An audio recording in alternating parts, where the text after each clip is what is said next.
రాష్ట్ర ముఖ్యమంత్రి జగన్మోహన్ రెడ్డి గారు మన కుప్పం ప్రాంతానికి అందరినీవా కాలువ నీళ్లు వదులుతామని హెలికాప్టర్లో వచ్చారండి. వచ్చి అక్కడ ఆడో స్టాక్ అయిన నీళ్లు వదిలేసాడు.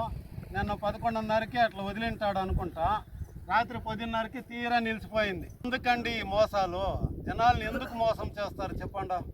లాస్ట్ మూమెంట్ లో ఎన్నికల ఎలక్షన్ కోడ్ వస్తా ఉందని ప్రజల్ని యామారిద్దామని అందరినీవా కాలువ నీళ్లు వదిలేశారు. నిన్న మోసం చేయకుండా న్యాయమని ఇచ్చేయండి. ఎంత ఆశ పెట్టారండి. ఏమో సాంగ్యం చెప్తారు, ఏమో చూపించి ఏమో చేసినట్లా అట్లా అయిపోయింది.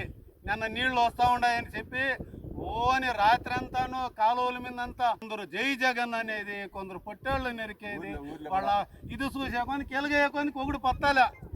ఇదండి వాస్తవ పరిస్థితి.